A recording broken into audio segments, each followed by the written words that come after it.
There is something unusual happening in Kenyan politics right now. Former Deputy President Rigathi Gachagua is no longer simply attacking President William Ruto politically. He is increasingly presenting himself as a man who still has access to information from inside government. Information he says comes from people working within State House, security agencies, parastatals, and other government institutions. And that raises a much bigger question than whether Gachagua is telling the truth. Why does a former deputy president appear to know so much about the internal workings of a government he left almost 2 years ago? Because Gachagua himself has been quite open about this. In a July 31 interview with Professor Herman Manyora, he said he receives information from people inside government and security agencies. He even said he cross-checks the information because, in his words, the moment he misleads Kenyans, he would lose credibility. That statement is important because there are two very different possibilities here. One is that Gachagua genuinely has an extensive network of informants inside government. The other is that some of what he is presenting as intelligence is political information, rumors, or deductions based on his previous experience in government. And at the moment, Kenyans have to be careful not to confuse an allegation with an established fact. But there is no denying that Gachagua has been making increasingly specific claims. For example, he has spoken about security operations before they became public. He has discussed developments involving the DCI and the National Intelligence Service. He has also spoken about President Ruto's Vision 2060 agenda and claimed advanced knowledge of what the president was preparing to announce. Then there was the controversy surrounding the renewal of the British Army Training Unit Kenya, commonly known as Batuku. Gachagua alleged that senior government figures demanded a bribe from British officials and that their disagreement contributed to the possibility of Batuku relocating from Kenya. That is an extremely serious allegation. But here is where responsible political analysis matters. There is currently no publicly established evidence proving that allegation. Interior Cabinet Secretary Kipchumba Murkomen dismissed Gashagua's broader claims of receiving classified information and accused him of using unverified security information for political purposes. Murkomen also rejected Gashagua's suggestion that he had advanced intelligence concerning Vision 2060. So we have a direct political confrontation. Gachagua says, I have people inside government who tell me what is happening. The government says he is spreading rumors and falsehoods. But there is another layer to this story. And I think this is the part many Kenyans are missing. Gashagua's power today is not necessarily the power to make decisions, it is the power to create questions. When you are inside government, you have access to official documents, meetings, briefings, and decision making structures. When you leave government, you lose formal access. But if you spent 2 years as deputy president, worked closely with the president and interacted with senior officials across government, you naturally develop relationships. Some of those relationships do not disappear the day you leave office.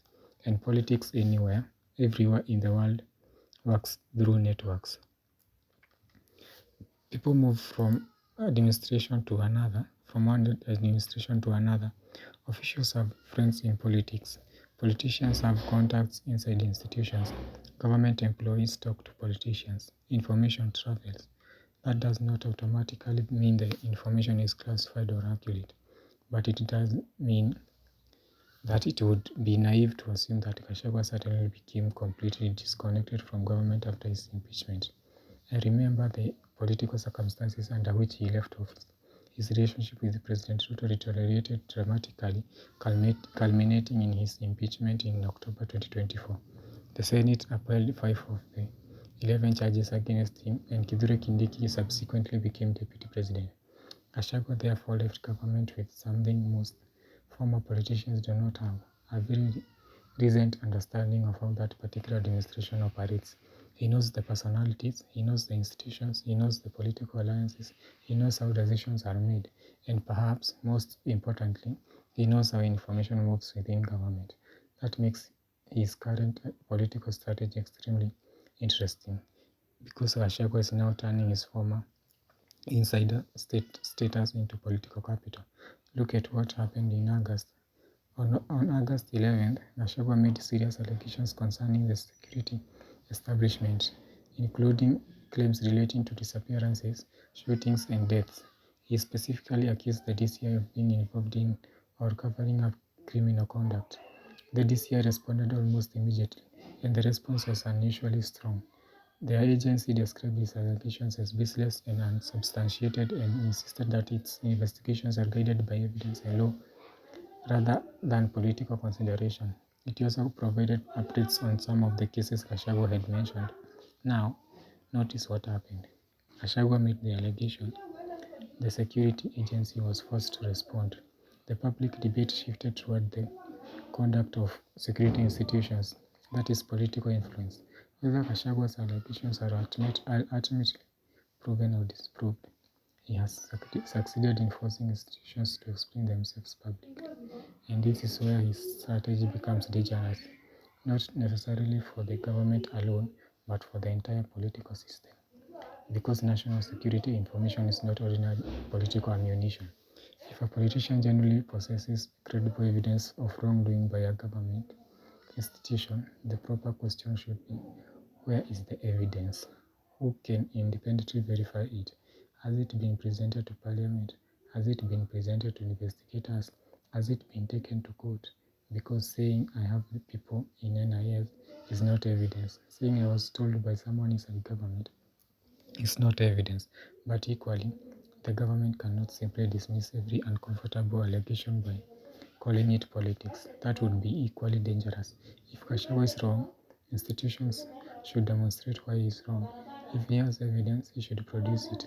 That is the standard Kenya needs, not personality, not political loyalty, not tribal calculations, evidence. And there is another reason this story matters. Gachagua has now openly declared that he intends to run for president in 2027 on August 24. He said he was interested in being a kingmaker and that he wanted the presidency himself. That changes how we should interpret his disclosures. Because from this point forward, everything Gachagua says must be viewed through two lenses. The first is the former deputy president who claims to possess insider knowledge. The second is a presidential candidate campaigning against the incumbent. Those two roles can overlap, but they are not the same thing.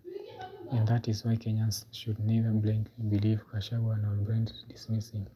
There is a middle ground.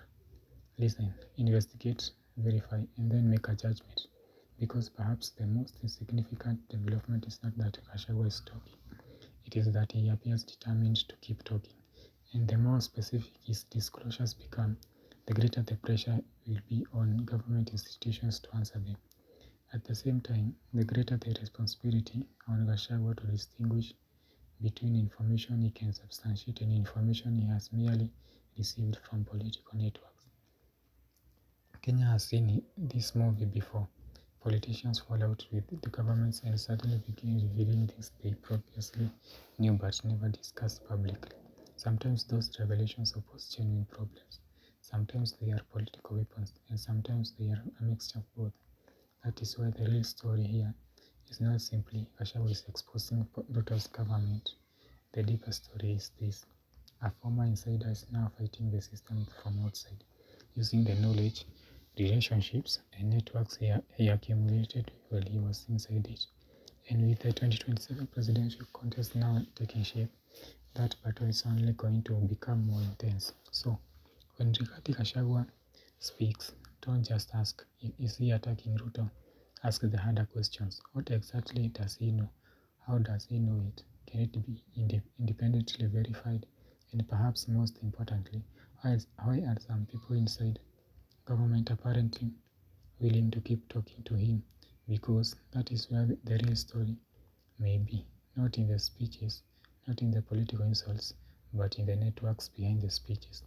And as Kenya moves closer to 2027, those networks could become one of the most important and most contested sources of political power in the country.